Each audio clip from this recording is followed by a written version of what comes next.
bienvenue sur la chaîne Vivre. Nous allons aborder aujourd'hui le thème du libre arbitre. La dernière fois, nous avons vu le miracle de la vie, le thème sur le miracle de la vie. Sujet complexe que je vais essayer de démocratiser pour que cela soit clair, du moins selon ma compréhension. Sans doute soufflé par l'inconscient, un guide, un ange, comme vous voulez. J'ai mon idée, mais cela n'est pas le sujet du jour. Si je prends la première définition sur Wikipédia, le libre arbitre est la faculté qu'aurait l'être humain de se déterminer librement et par lui seul. Pour que nous puissions avoir cette faculté, nous devons être complètement indépendants pour tous nos actes. C'est aujourd'hui la croyance que nous avons. Mais voilà, il y a un premier obstacle et non des moindres. Si nous prenons le temps d'observer de manière neutre, nous sommes complètement interdépendants de notre environnement. Tout d'abord, de par l'impact de nos émotions, nos programmations qui nous conduisent à ce que nous appelons nos décisions ou nos actions sont amplement influencées par les événements extérieurs dont nous sommes en interdépendance. Ensuite, ces programmations viennent d'une part de notre apprentissage volontaire et involontaire, ce que nous appelons le savoir, imbriqué à l'intelligence de la vie. On l'appelle aussi Dieu, la source, l'univers, le grand architecte, etc. Pour ma part, je vais utiliser le mot source. Toute décision est donc le fait de ces programmations. Or, nous n'avons aucune connaissance de leur contenu global. Ce que nous appelons décision n'est que le résultat systématique de ces programmations. Nous allons prendre un exemple de la vie de tous les jours pour être plus clair.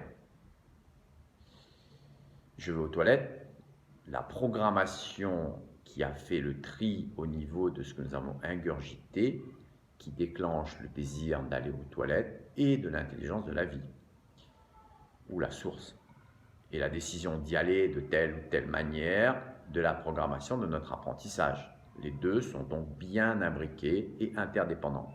Sachez que même ces mécanismes liés à la programmation par le savoir dépendent également de la source. Et donc, nous sommes un dans le tout simplement. Prenez autant d'exemples que vous voulez, ce sera toujours le même mécanisme.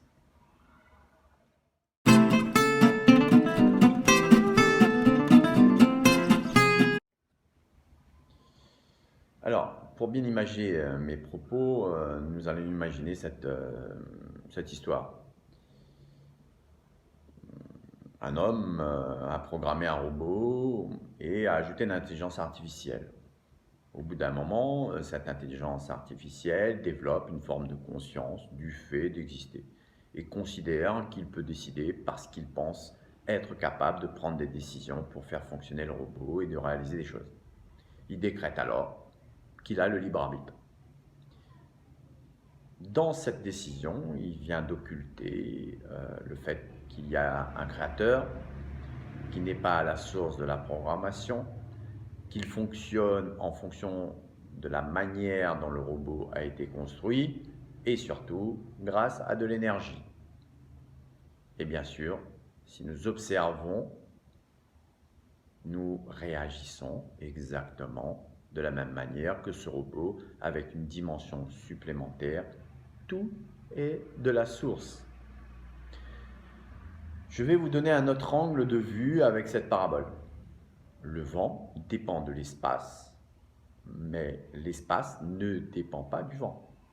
Le vent ne dépend pas de l'arbre, mais l'arbre, bien sûr, dépend du vent.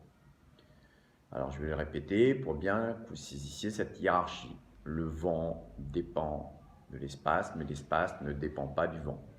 Le vent ne dépend pas de l'arbre, mais l'arbre dépend du vent.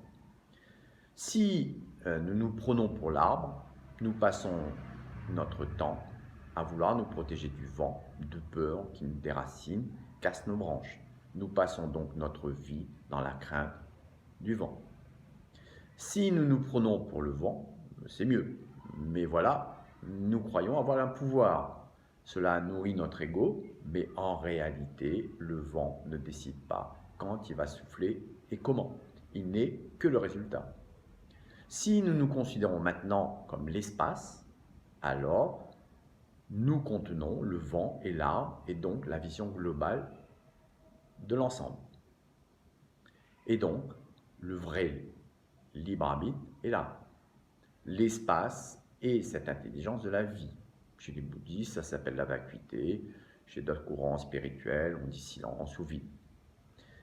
Cette parabole imagine bien l'impact de notre croyance du libre arbitre au niveau du corps mental, tout en montrant à quel niveau se place le libre arbitre. Voyons donc cela maintenant en détail.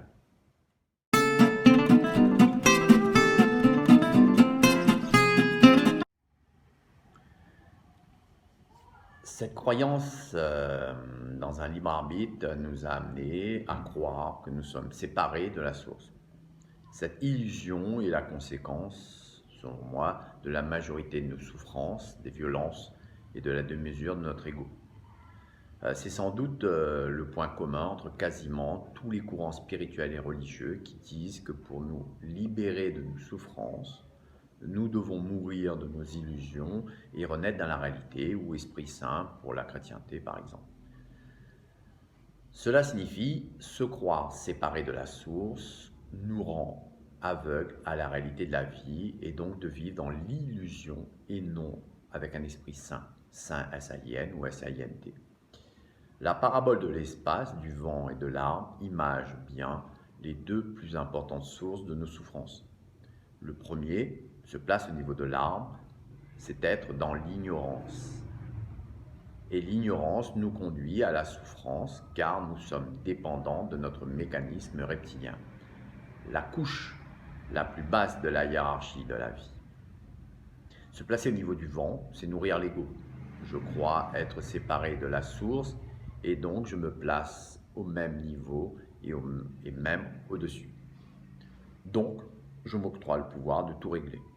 Nous connaissons les résultats, nous nous plaçons ici au niveau de notre mental. Je crois que les preuves de ces impacts jonchent les siècles. Mais la plus grande conséquence de cette croyance est le fait que ces peurs et ces égos démesurés nous exposent depuis des siècles aux manipulateurs et dogmes et donc provoquent l'effet inverse voulu. Je rappelle que nos peurs et nos souffrances nous conduisent à la recherche de solutions à l'extérieur de nous, à des croyances et des vérités qui nous rassurent.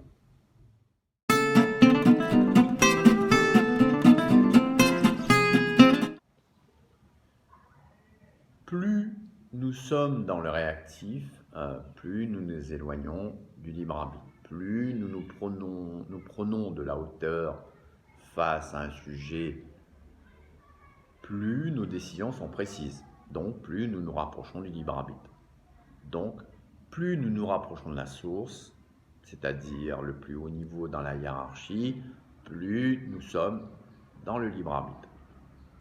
Abandonner notre croyance dans ce libre arbitre, c'est abandonner cette illusion de se croire séparé de la source. Cela signifie tout simplement s'abandonner à elle, c'est-à-dire accepter qu'elle est tout.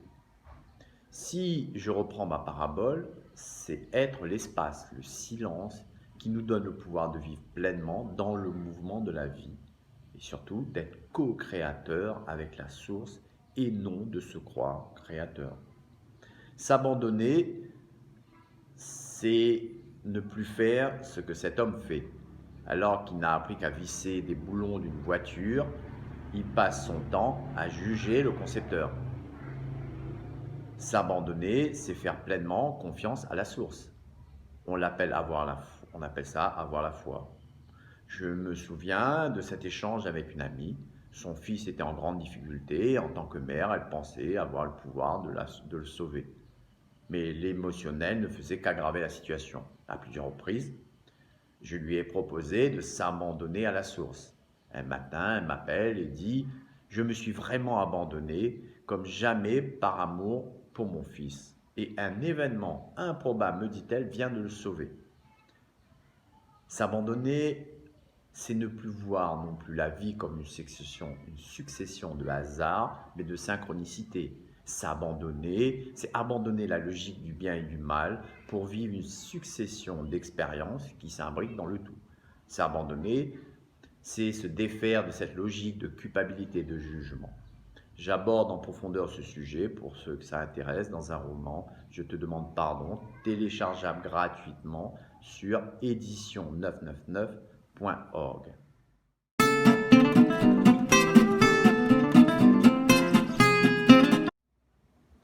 À la prochaine vidéo, nous allons aborder la logique de l'observateur et revenir sur l'abandon qui, selon moi, est clé dans une démarche de voie directe.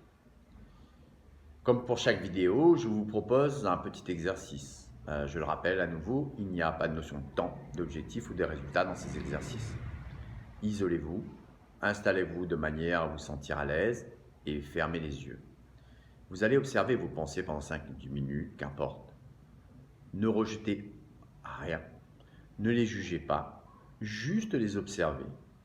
Je vous conseille de le faire une fois par jour si vous pouvez, sinon le plus fréquemment possible. Pour ne pas influencer ces observations, je vous laisse vivre vos propres découvertes. Voilà, la vidéo est terminée. J'espère qu'elle vous a éclairé. Et surtout, je vous dis à très bientôt et à la prochaine.